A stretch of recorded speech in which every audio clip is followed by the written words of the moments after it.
You are now listening to Season 1 of the VMX Show.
Welcome to the very first episode of the VMX Show.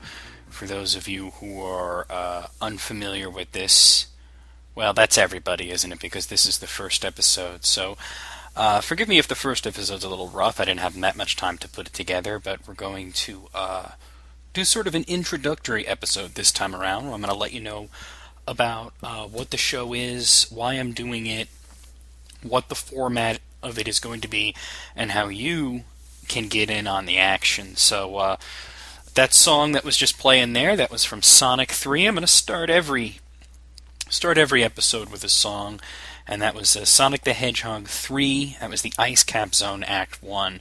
Great music from Sonic the Hedgehog 3.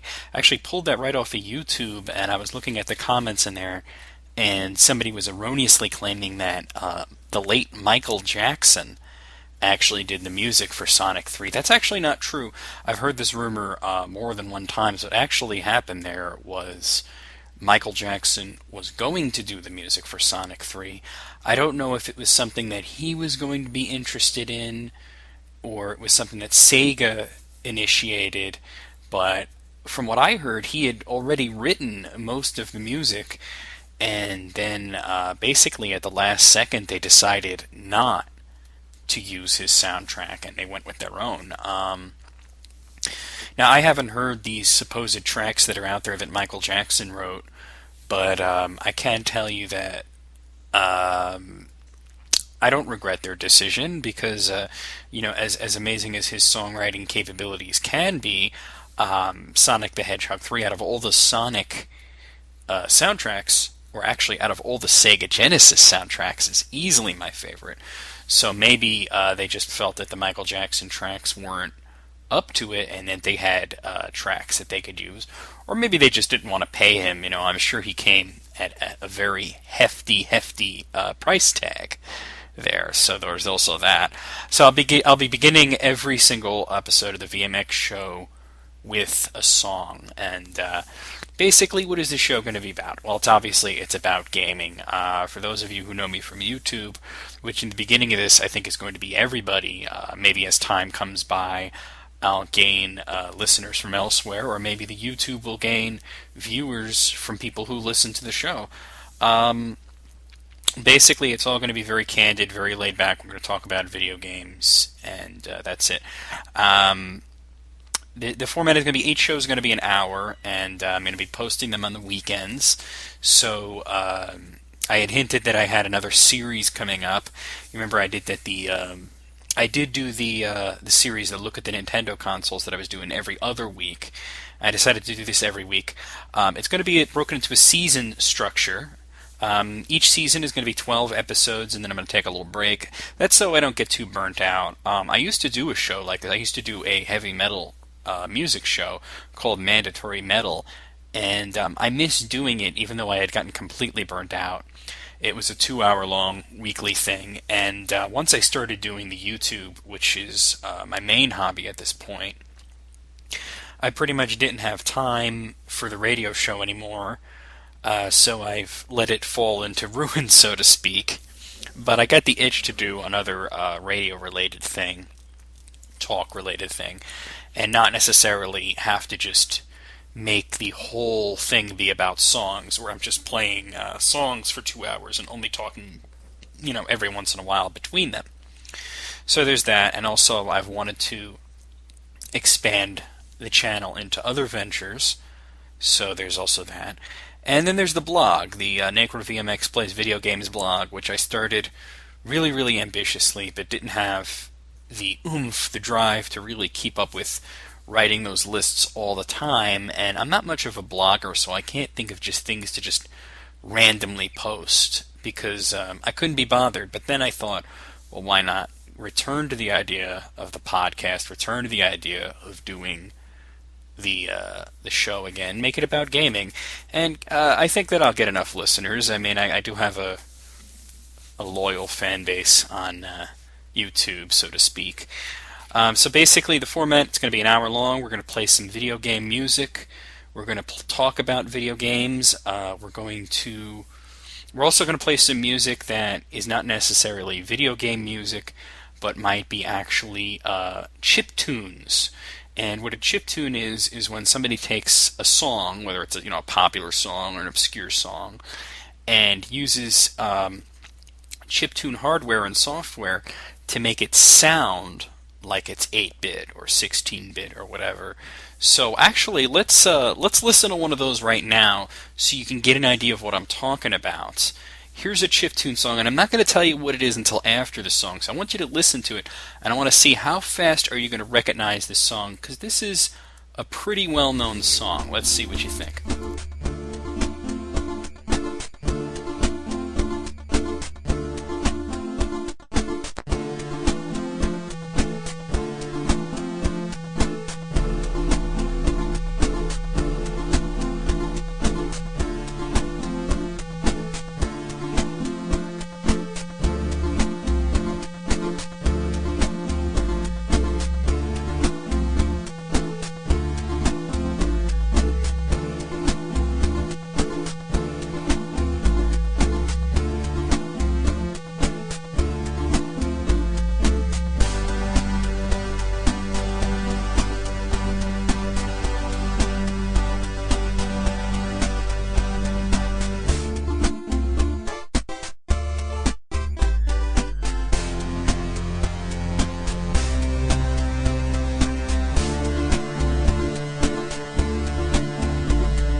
get it? Did you get it? That's what Pink Floyd's Another Brick in the Wall, Part 2, I believe, would have sounded like if that was 8-bit. Sequenced by German Nintendo Gamer. I don't know exactly how he'll feel about me using his music, but hopefully he won't mind because I'm plugging the shit out of his channel. German Nintendo Gamer on YouTube. He's done a lot of great 8-bit renditions of classic songs. If you didn't recognize that, actually, that was really easy to recognize. If you didn't recognize that, then I'm kind of worried. I'm kind of worried about what kind of person you are. Like, you don't know Pink Floyd. What the hell's wrong with you? But I mean, he's done everything. He's done lots and lots of classic rock things, but of course, also he's done a lot of more heavy metal stuff, and he's done a lot of more unusual stuff. Like I mean, he has like Depeche Mode or Miami Vice music, the Halloween theme, weird stuff like that. So definitely check his channel out. It's definitely worth it. I'm a subscriber of his, so if you're at all into hearing 8-bit renditions of music, sometimes it sounds a little bit more like 16-bit, but that's not a big deal. But 8-bit renditions of music, that was Pink Floyd, Another Brick on the Wall from the Wall album, done in NES style. Or maybe not necessarily NES. It's not the only 8-bit console out there. There was the Sega Master System, the MSX, and a host of others. And all the Atari systems. If people forget when they talk about the history of games, and I know I'm getting off on a tangent here, but that's kind of what this is all about, isn't it? Is that all those old stuff, those old systems, they were all 8-bit. The Atari 2600 was an 8-bit console. The Atari 5200 was an 8-bit console. The Atari 7800 was an 8-bit console. The ColecoVision was an 18-bit, 18, listen to me. No such thing as an 18-bit console, an 8-bit console. Now, what's interesting is the Intellivision is a 16-bit console. Now, this is way, way before Super NES, way before Sega Genesis, way before TurboGrafx 16. But it was a 16-bit console, so that's kind of interesting, because obviously when people say 16-bit, they're usually referring to Super NES, or they're referring to Sega Genesis, or maybe they're referring to the TurboGrafx. But it's usually that era. And that just goes to show you that bits don't fucking matter at all. It's a bunch of bullshit. It's nothing more than a marketing term, because all it has to do is something called the width of the chips or something like that. I read the technical specifications of it once, and that's really not my forte. But people wonder about like the current consoles, like how many bits is the Wii, how many bits is the Xbox 360, how many bits is the PlayStation 3. You don't hear these marketing terms anymore. I mean, you heard it a little that the Game Boy Advance was marketed as a 32-bit, handheld machine, but you don't hear it with the DS. Of course, you heard it with the Nintendo 64 and the PlayStation and the Sega Saturn. And when the Dreamcast came out, people were talking about 128-bit, but that really didn't enter our general terms. We didn't really say that much, so that's interesting. I also mentioned, since I'm talking about how the show is going to be, how you guys can get involved. There's two ways that you can get involved. One way is easy, and the other way is really fun. The really fun way is you can actually be on the show. Now, there are a couple of requirements to this. First off, you have to have Skype, because that is how we'll be able to talk, and I'll be able to record it. And you have to have something that you want to talk about. So, come to me and say that, I want to talk on the show, and this is what I want to talk about. And you have to come to me, private message me on YouTube. That's okay, but I'd prefer you actually hit me up on an instant messenger so I can actually talk to you and get a feel for who you are. And just because you ask doesn't mean I'm going to let you on the show, but I'm going to try and get as many people on the show as I can. Got a couple of people lined up already, but we'll see how that works out. If you want to be on the show, hit me up on AOL Instant Messenger. It's NecroVMX. Hit me up on Google Talk. It's necrovmx@gmail.com. Hit me up on Yahoo Instant Messenger. It's Crooked Step VMX, is it? Is it Crooked Step VMX? Actually, you know what? Don't even bother with Yahoo because yeah, it's Crooked Step VMX at yahoo.com. But I'm always invisible on that for some reason. I don't really talk to that many people on it. Hit me up on MSN Instant Messenger. It's NecroVM at hotmail.com. There's no X. That predates the X. That predates the X. I think I told the story in one of my question and answer sessions. I think the one where I hit 1,000 subscribers on YouTube. I explained the whole long, drawn-out, boring origin of my name, NecroVMX, on the internet, so, you know. But yes, you'll have to get on Skype, and you'll call me, I'll call you, you know, whatever works up. But you're going to have some other way of talking to me, because I don't hang out on Skype. I only turn it on when I need to use it to talk to someone, to voice chat with someone, or record a conversation or whatever. So you have to use Skype. That's the only way it's going to work. I really couldn't do it like through any other program unless there's a plugin that allows me to record the conversation. Like the hard time with that is like I've done commentaries with Julie, my girlfriend, of course, and what she actually does is she actually records it on her end because she's using a laptop and she can record where she gets her voice and my voice at the same time. Because I'm using a headset microphone and because my sound card kind of fucking sucks ass, if I was to record, you would only hear me and the other person. I mean, it would be pathetic. You would barely hear them at all. So, if you do know of a better way or an alternate way or an easier way of recording conversations, let me know. But for now, I'm planning on using Skype with some plugins that let you do recorded conversations. You have to have a topic. I mean, you have to know what you're going to want to talk about. So hit me up. AOL Instant Messenger, AIM, is the best way to go. Name's NecroVMX. If I'm online, I'm on AOL Instant Messenger. I'm almost always on it. So hit me up on there and just let me know what you want to talk about on the show, and we'll work it out. And you have to give me like a time for, like, you have to tell me I'm going to be on at this time, because I've had people with other projects where I've tried to work with other people, and they completely flake out. They're like, okay, we'll do it sometime this week, and then they're never around, and that's pathetic. So you're going to have to give me a specific time that's going to work for both of us, and that you're actually going to be there. The other way, if you don't want to go through all the hassle, or if you just don't necessarily want to be on the show but you want to participate in a way, is you can send me a message or an email asking me a question, and I will answer it. And the reason I do this is because I get a lot of questions on YouTube of people asking me, what do you think of this? What do you think of that?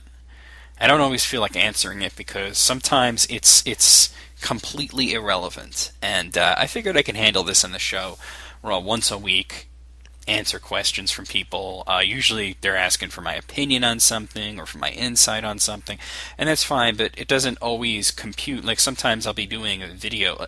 Let's say I'm doing a video for something like a Sega Genesis game, like a Streets of Rage 2. That's not saying that this happened in this video, but I'm just using that as an example. Let's say I'm on Streets of Rage 2, and then I'll get this comment like, what do you think of the new Castlevania game? And I'm just like, it's not relevant. It has nothing to do with the video. So I prefer, personally, that questions that come onto the channel have to do with the video that you're, or if you're commenting on my channel itself, that it has to do with the channel itself, and that it's not some random thing. I understand that you guys get curious about things, so here's your forum. You ask, and I'll answer on the show. How does that sound? I hope that sounds pretty good to you. So what we'll do is we'll make that where you will either send me an email, it's necrovmx@gmail.com, or a private message, a PM on YouTube, telling me what your question is, and let me know that you want it, that it's for the show. Okay, that way I'll read it on the air. One other thing, you have to know that if you're going to be on the show, just going back to that for a second, you have to know that I have almost no filter whatsoever. I'm completely uncensored, and I say whatever's on my mind.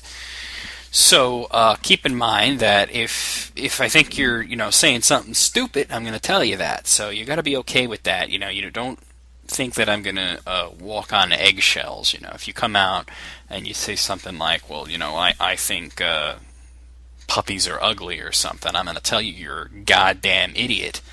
So I don't think anybody's going to come out and tell me, and that's not related to video games at all. But yeah, it's got to be related to either video games or something else that's sort of related. Like if it's something with movies or like comic books or whatever, something that's in the same sphere of interest as gaming.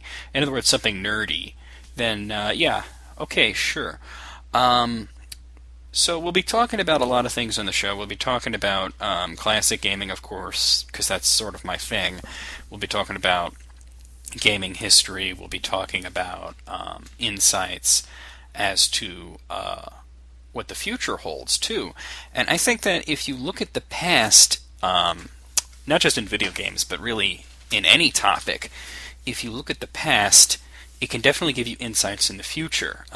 It's not always going to work 100%, but I think that knowledge of the past is the best way to figure out how the future is going to go. For example, in each new generation of video gaming, you're faced with a choice of consoles. Now, we've been actually very lucky because we're basically only faced with 3 gaming consoles to choose from. And because there's only 3, it's easy to own more than one. You can actually easily get 2 video game consoles and you own 2/3 of the video game consoles on the market. And everybody always asks me when it's sort of in the new era of video games, whenever there's like a new wave of consoles coming out, because they always seem to come around the same time. What do you think I should get? What do you think is going to work the best? And I always tell you that, well, each console is different, and each has its low points and its high points, and each console is going to be the best console to a specific demographic. Like right now, if you're into sort of quirky, sort of fun, innovative games, you might want to look at the Wii. Or if you just want to play more typical games, you might want to look at the Xbox 360. Or if you're very interested in high-definition graphics, you might want to check out the PlayStation 3. Now, personally, I think that the PlayStation 3 is at a huge disadvantage here, because it's I just look at it and I see absolutely no interest in it on my part. And I've talked about this before in the channel, and I want to talk about it a little now, because people will ask me, well, why doesn't the PlayStation 3 interest you? And to answer the question, I just simply look at it and I see a console that did everything wrong from the get-go. And this is a shame, because I love the PlayStation brand. When the 32-bit era, so-called 32-bit era, was starting, and it was, the PS1 and the Saturn, and then you had, of course, the Nintendo 64, it was difficult for me because, well, obviously I was waiting for the Nintendo 64, and the reason behind that is simple. I grew up, I had an NES, and that was awesome.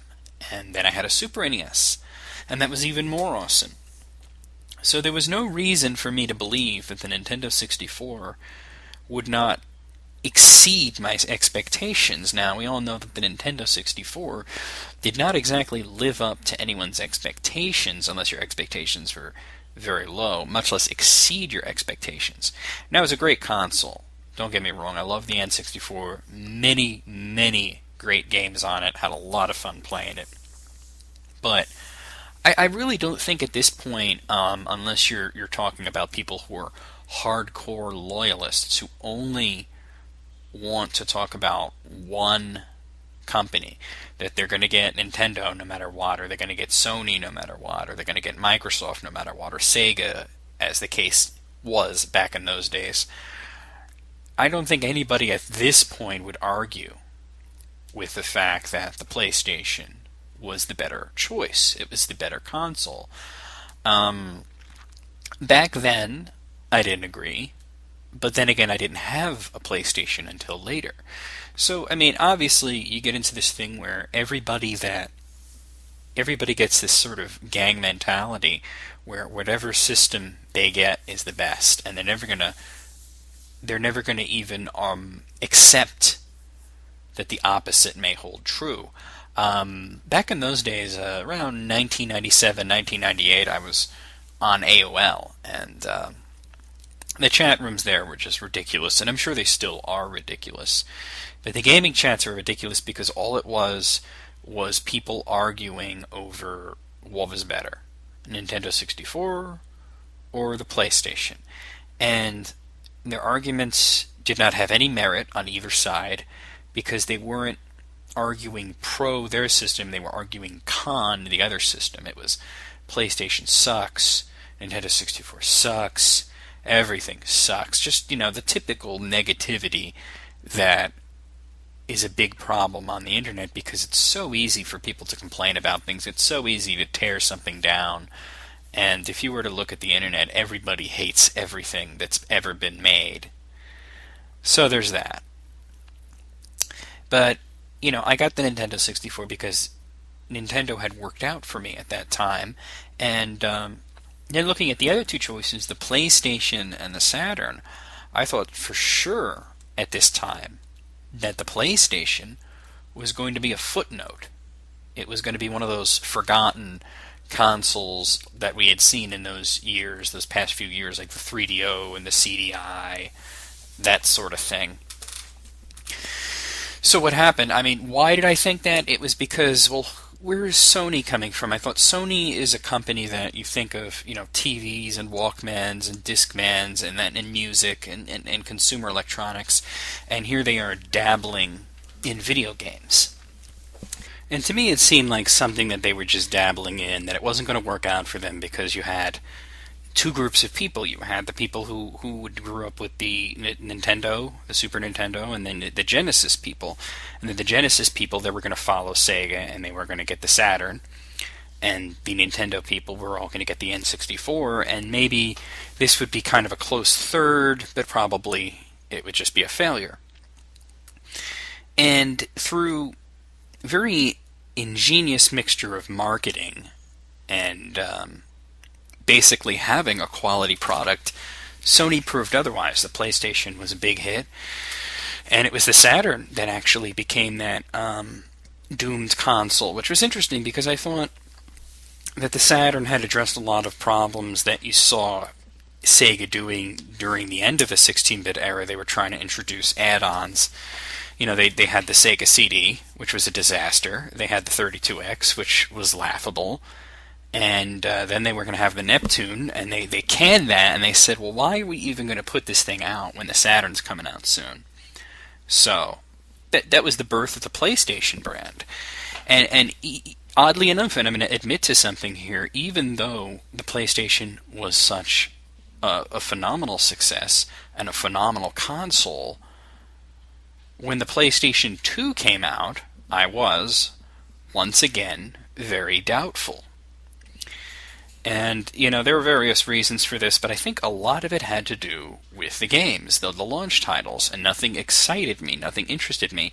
And I've always noticed that the PlayStation consoles always get kind of a slow start, and then they pick up speed. And they trounce the competition. The PlayStation had a slow start because at that point people were still playing Super NES and to a lesser extent the Genesis. And people were looking forward to, what the Nintendo 64, of course, they called it Ultra 64 at the time, and the Saturn. And it kind of had a slow start because it didn't have the major games that we grew up with. Of course, it's never going to have Mario and Zelda or Sonic, but it didn't have, Mega Man either or anything like that. Of course, later it did. You had your Mega Man, you had your Final Fantasy. All of a sudden, major developers were going to the PlayStation, and of course Final Fantasy had a huge amount of... They had a lot to do with that. That was a huge boost, was Final Fantasy VII. Especially, a lot of people would like to say, well, Final Fantasy VII was originally going to be on the Nintendo 64, and there's this video you could watch online of what people call Final Fantasy VII on Nintendo 64 hardware, and it's using characters from 6 as stand-ins, and it's showing what the combat would be like. Well, here, I'm going to blow the lid off of that right now, and I'm going to dispel that urban legend. Actually, that is not Final Fantasy VII running on the Nintendo 64 hardware at all, because Squaresoft had not even received the development kit from Nintendo. They were waiting on it. Squaresoft, interestingly, tried to be very loyal in that case. They tried to say, we're going to stick with Nintendo. Believe it or not, and not many people know this, but believe it or not, Final Fantasy VII was originally being developed for the Super NES, and it was still going to be that kind of pseudo mix of medieval and futurism, modernist storytelling.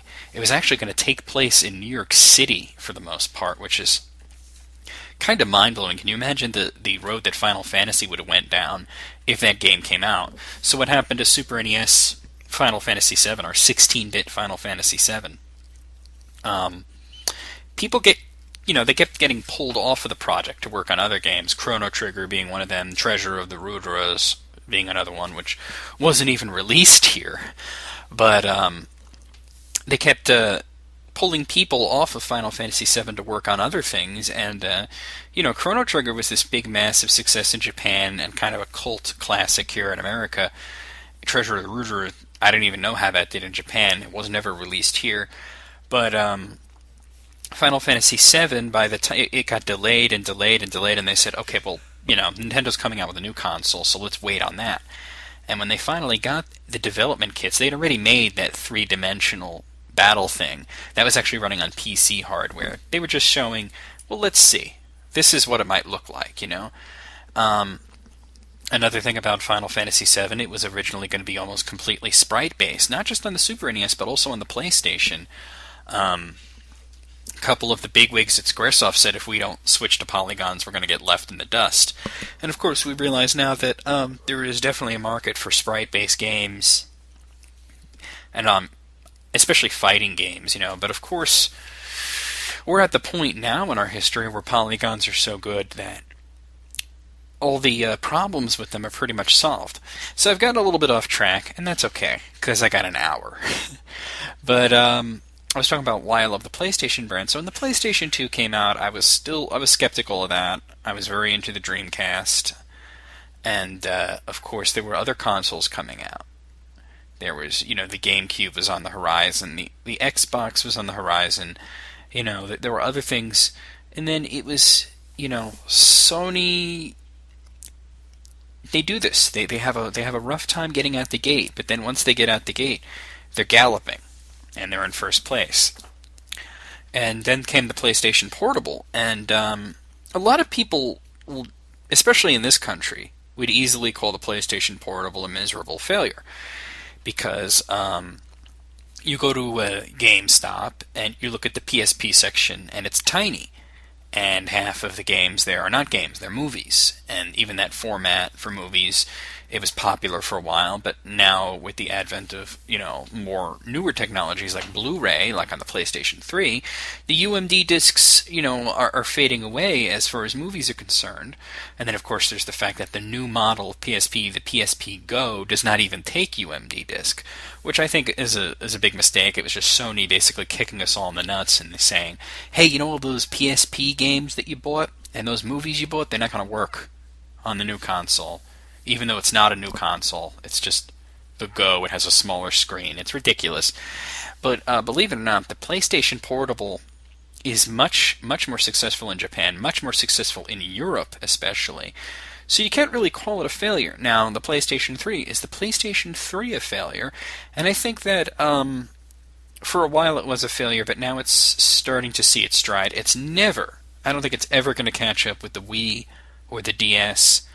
But it's at the point now, and a lot of the people in gaming don't want you to know this, because, of course, the Xbox 360 is this huge, infallible thing, but they're behind Microsoft, but only by a little bit. They're trailing by a little bit. It's kind of neck and neck, almost in a way. Sort of brings me back to the 16-bit era, when it was the Genesis, and the Super NES. So that's kind of interesting. At least to me it's interesting. So what's going to happen? I mean, we're also looking at a very long-lived generation of gaming here, because we have the Wii, and that's been around since 2006, and the PlayStation 3 and the Xbox 360. They've all been around since around 2006. I don't have the exact dates in front of me, but it's 2010. We're kind of 4 years, and these consoles show no signs of stopping, and while I'm sure that Sony and Nintendo and Microsoft are all working on new things, we know that Microsoft's working on this big thing, Project Natal, which, by the way, I think is an absolutely terrible name. They need to call it something else. But, I mean, why don't you just call it Project Placenta? How's that sound? Or Project Fungal Growth? Why Project Natal? I don't get that. But, then again, I mean, look at Wii. I mean, that's the most bizarre name for a console I've ever heard. I mean, and I've heard of weird console names like Gizmondo or whatever, Pippin. But, you know, alright, let me be clear, as our president would say. There's really no inkling of the next generation. You haven't really heard the term PlayStation 4 yet. Right now, as a matter of fact, Sony's still supporting their PlayStation 2. What a lot of people are not realizing, that I've started realizing recently, is it seems that the PlayStation 2 is not only not dead, but and it's not even on life support, it sort of has a secret life for people who want to buy Wii games, but they don't have the Wii. A lot of games that came out for the Wii kind of also very quietly came out for PlayStation 2. Just a few examples. Ghostbusters. Big name game that came out just last year. PlayStation 3, Xbox 360, and Wii. Now, we know that the PlayStation 3 and the Xbox 360 game are pretty much identical, and the Wii version is actually kind of like a different game, different graphical style and everything. That version of the game also came out for PS2. Not many people realize that. Another kind of, and this is a low-key title, was a TMNT, Teenage Mutant Ninja Turtles Smash Up, which is a fighting game sort of similar to Super Smash Bros., starring, of course, the Turtles and their co-stars, I guess you'd call it, their supporting cast. Everybody thinks, oh, that's a Wii game. That came out for the Wii. It didn't even come out for 360 or PS3. It was just in the Wii. But then I see it in the store on PlayStation 2. One more example being Silent Hill Shattered Memories. Or as my friend Joey calls it, Shattered Mammaries, because, that's his style of humor, I guess. But Silent Hill Shattered Memories also came out for PlayStation 2. So it's kind of interesting. It's like, imagine if that was happening with GameCube or Xbox. Now, I think the Xbox is interesting because they don't even sell Xbox games in a lot of places anymore. They're still selling GameCube games, but they're not selling Xbox games. I find that interesting, to say the least, especially since if you were to compare the Xbox and the GameCube, you can definitely say that the Xbox was more successful. But I guess unmitigated backwards compatibility is a big thing. You could just as easily pop any GameCube disc right into your Wii, and it works. There's no downloading updates. There's no worrying about compatibility lists, or that it just doesn't plain work. I've ranted about the PlayStation 3 and its lack of true backwards compatibility, and I don't think I need to touch on that, because that's well documented. But I just find myself not interested in the PlayStation 3. It had a very rough start, and it kind of almost reminds me of the Nintendo 64 as being this big system that was, technologically superior to what else was on the market. Or that when it came out, the games were few and far between. Except that it didn't have the killer games that the Nintendo 64 had. It doesn't have anything equivalent to a Super Mario 64. I'm sure everybody, okay, Resistance, Fall of Man, if you're into first-person shooters, if you're into that sort of game. Not everybody is. Obviously, I like that sort of game, because you've seen my Doom playthroughs and whatnot, and I talk about first-person shooters occasionally, but I'm not a huge fan of them, and I don't see that I would ever get a system just for a first-person shooter. I think that a fighting game, it might happen. An RPG, it might happen. I'll definitely go wherever Castlevania is. Luckily, that's multi-platform. The next Castlevania game coming out for PlayStation 3 and Xbox 360. Wherever Street Fighter is, I'm likely to be there. But you notice a lot of the games that I'm into on the Xbox 360, they're on both systems. It's on the PlayStation 3 also, so then it comes down to exclusives. And while I'm sure that I would have a blast playing Little Big Planet, I could also play that on the PSP. And is it a difference? I don't know. Maybe it is. But my point is that there's very few PlayStation 3 exclusives that would interest me. Obviously, there are people who are into these series. They're into, your Ratchet and Clank and whatnot. I think, of course, the biggest blow to Sony ever is Final Fantasy going multi-platform. Obviously, we got Final Fantasy XIV coming out sometime on the horizon. That's going to be a PlayStation 3 exclusive. But also that's an online game. That's sort of like 11 was. And 11 may have been a PlayStation 2 exclusive at the time, but then it came out for PC and it came out for 360. So just because the PlayStation 3 is the only place to get Final Fantasy XIV as of now, you can't get it because it's not out. It doesn't mean that that won't change in the future. 13 being released for the Xbox 360 is interesting. And now where is it going to sell better? Now, I personally think that the PlayStation 3 version is going to do very well because I think a lot of the Final Fantasy fans expected it to be on that console, and so they got that console in anticipation. The Xbox 360 fans were not expecting Final Fantasy. That's a bonus. So this is interesting. This is very interesting to me, and I'd like you to talk to me and tell me what you think about it.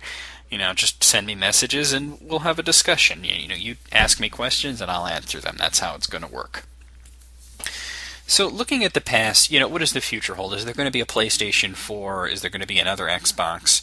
And what comes after the Wii? I mean, for a while, the buzzword was Wii HD, high definition Wii. And as much as the fans want it, as much as gamers have asked for it, Nintendo has said it simply does not exist. Personally, I'm fine with that. I think it would be a waste of time. It would be, a marginally better Wii? I don't even have a high-definition television. I'm thinking of getting one, but I don't need a high-definition Wii. I already have a perfectly good Wii. I'm not a graphics whore by any stretch of the imagination. As a matter of fact, when I praise a game's graphics, I'm usually praising not actually the technological aspects of the graphics, but the artistic merits of the graphics. I'm usually praising the fact that it's done well, not necessarily that it's done with the latest bells and whistles. So keep that in mind whenever I talk about graphics.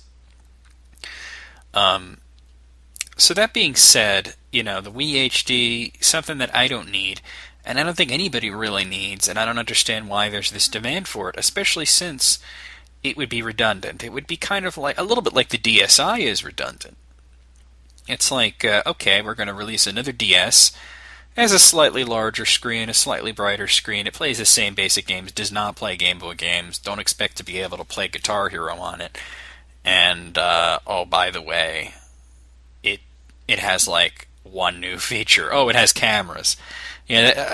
Bizarre to me. Bizarre. So Wii HD, I'd much rather Nintendo work on something new and exciting and innovative because that's what Nintendo does best.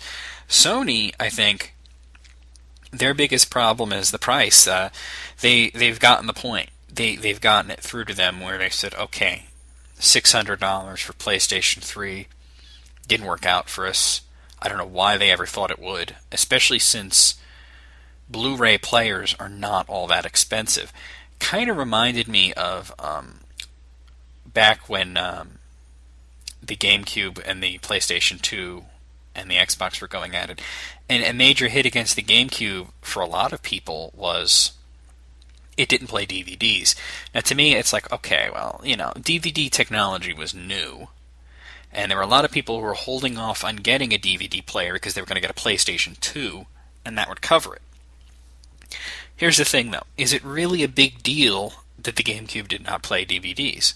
No, of course not, because it's a gaming console, not a friggin' media player.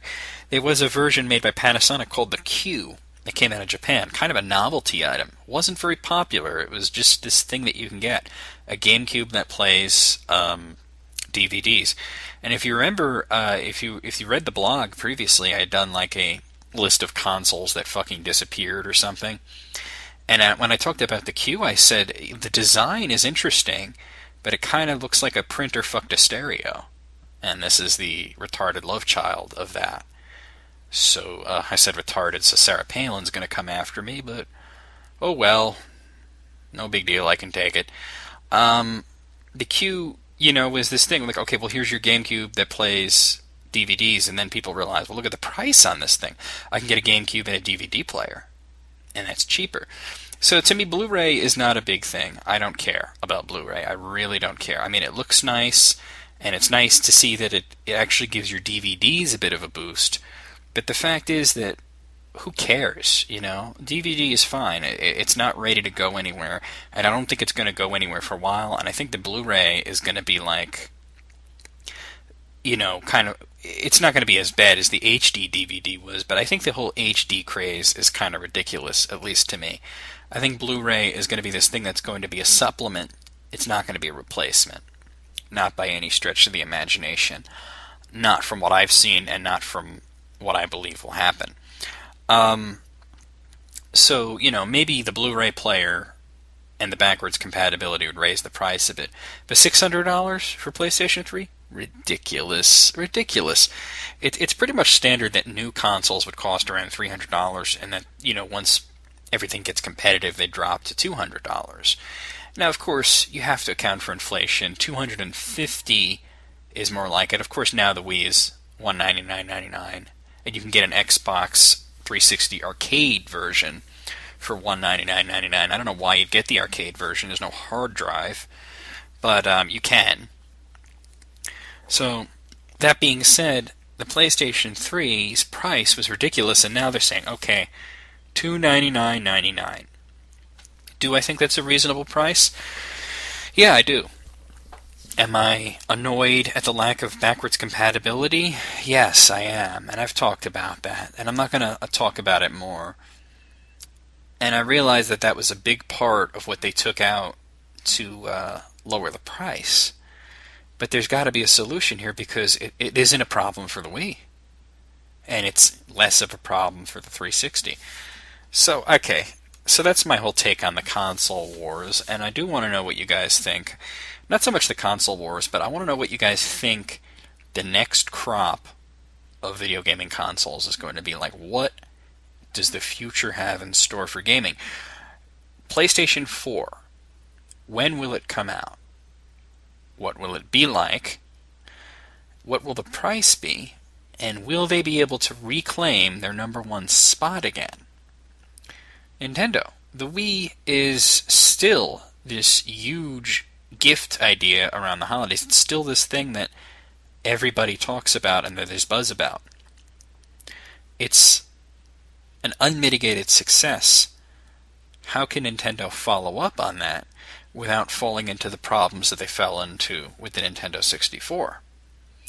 And finally, Project Natal. Is this going to be something that goes with the 360, or is it going to be something that is going to go with the next console, or maybe it actually is the next console?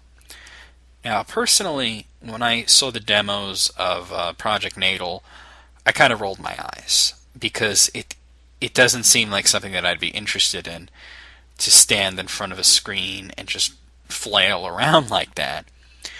But I have to admit that it has very interesting implications.